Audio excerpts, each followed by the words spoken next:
विधवा ने बुझाई 3 साधु की प्यास।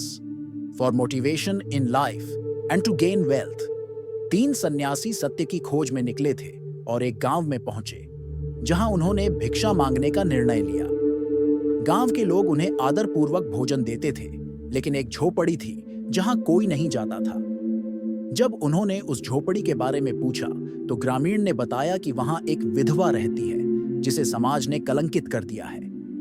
सन्यासियों की जिज्ञासा बढ़ गई और उन्होंने उस विधवा से मिलने का निश्चय किया। जब वे झोपड़ी के पास पहुंचे, तो एक सुंदर स्त्री बाहर आई, जिसकी आंखों में रहस्य था और जो अपनी सुंदरता से सभी को आकर्षित करती थी। उसने उन्हें पानी देने का प्रस्ताव दिया और वे उसके साथ अंदर गए। झोपड़ी के अंदर एक दीपक जल रहा था, जिससे वातावरण रहस्यमय हो गया था। जैसे ही उन्होंने पानी पिया, उनमें से एक ने धीरे से सवाल पूछा।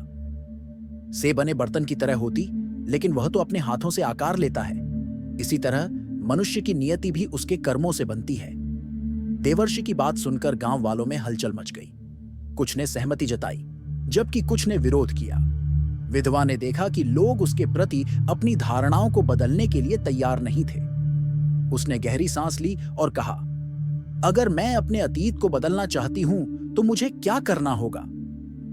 महायोगी ने उसे समझाया कि सबसे पहले उसे अपने भीतर की शक्ति को पहचानना होगा। वहां उपस्थित सभी ने उसकी आंखों में एक नई उम्मीद देखी।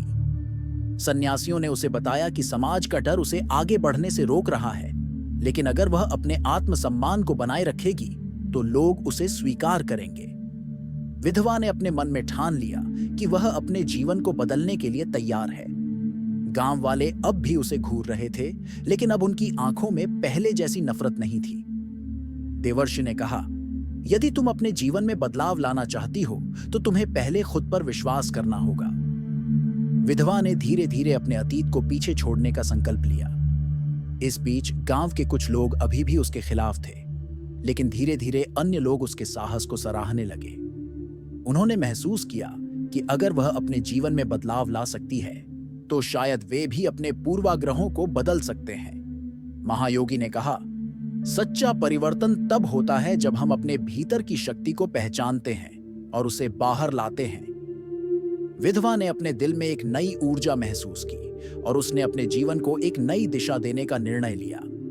इस प्रकार तीनों सन्यासियों ने न केवल विधवा की मदद की, बल्कि पूरे गांव को एक नई सोच और दृष्टिकोण देने का कार्य किया।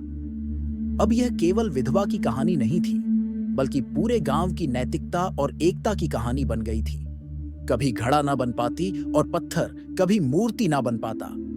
इंसान वही बनता है जो वह स्वयं बनना चाहता है। गांव वालों के बीच एक अजीब सा सन्नाटा छा गया। शायद वे पहली बार जीवन का यह दृष्टिकोण सुन रहे थे।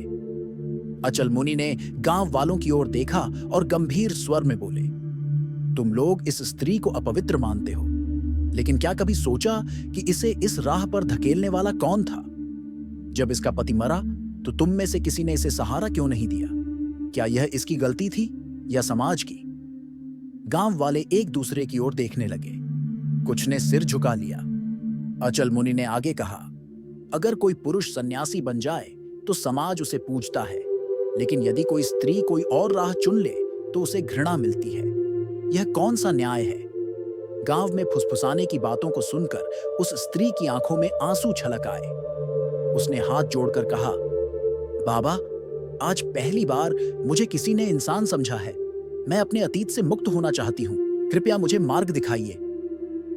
महायोगी ने कहा, देवी, सबसे पहले तुम्हें स्वयं पर विश्वास करना होगा। समाज के भय से मुक्त होकर अपने लिए एक नया मार्ग चुनना होगा।